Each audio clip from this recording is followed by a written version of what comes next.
Now, on the next part, we want to talk about when do you finally realize that you have a problem? When you finally realize that your wife is saying, hey, you're an alcoholic. Oh, I don't have a problem. Or your addiction is drugs, or your addiction is work. It doesn't matter what the addiction is. Understanding the addiction, and the worst addiction that we never recognize is what caused us emotionally to withdraw into a world of addiction. And that's what nobody ever talks about. Nobody sets out to be estranged from their kids and their wife. Nobody sets out to say, oh, I've been an alcoholic, or I'm a gambling addiction, I spent the money on the horses. Nobody starts out like that. So whenever you want to get out of an addiction, you have to take and you have to look in the mirror. When you've lost pretty much everything, you have to say, I'm addicted, but I don't have to stay that way. So I suggest you take a cold, hard look at reality. And my grandmother used to say that the devil lives in the bottom of a whiskey barrel. No different than a workaholic. You have to write down, what does that addiction provide for you? But more importantly, what does it cost you? How did I become addicted to work? How did I become addicted to drugs? How did I become addicted to alcohol? I had a cousin who hurt his back. He was a pastor. And they gave him opioids in the hospital for weeks on end. And when he got out of there, he was hooked on opioids.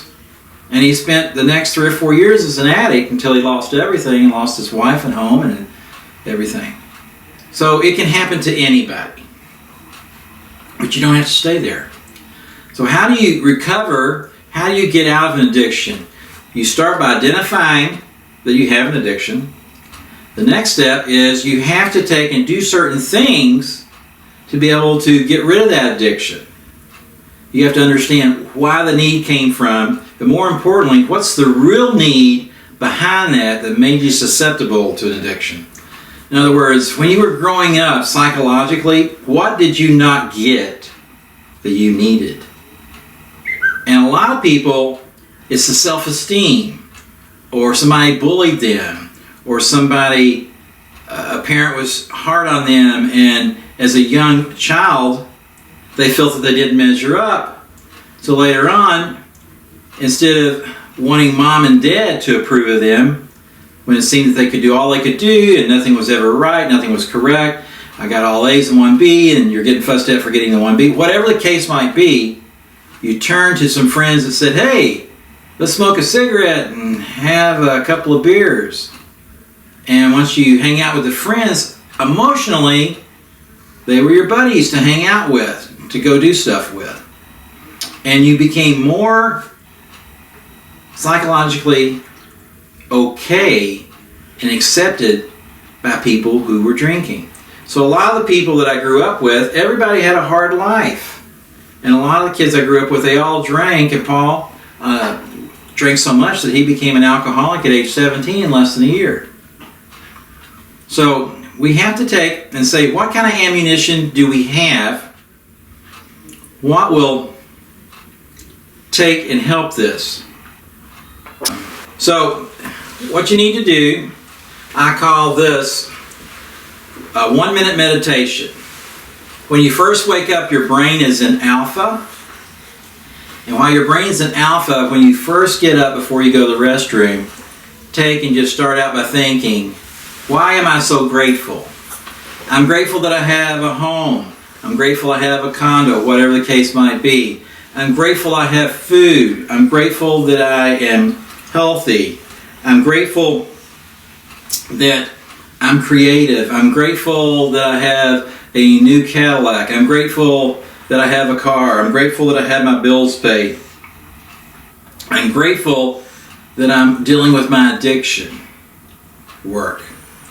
And when you start listing all the things you're grateful for about your home, go on to all your friends. Hey, I'm grateful that I have friends from high school. I'm grateful that I have a great girlfriend. I'm grateful that I have a lot of best friends. I'm grateful that I have these relationships because I don't work and 80 hours a week and gone 40 weeks a year. When you start saying how grateful you are, a magical thing occurs. You have a better day. You are teaching your mind that you're going to be okay. So start every day with a gratitude in your heart and say, hey, God, I'm pretty happy. I don't have to be a workaholic anymore. I'm pretty happy that I have great friends. I'm pretty happy that I learned to listen to my significant other. I'm pretty happy I have Gracie and Lucy. And when you thank God for your blessings, the last thing I say every morning is, let me make sure that I make everybody else's day a happy day. So when I go out to McDonald's, it's, hey, Emily, how you doing? Or if I go to Kroger, oh, let me get that door for you.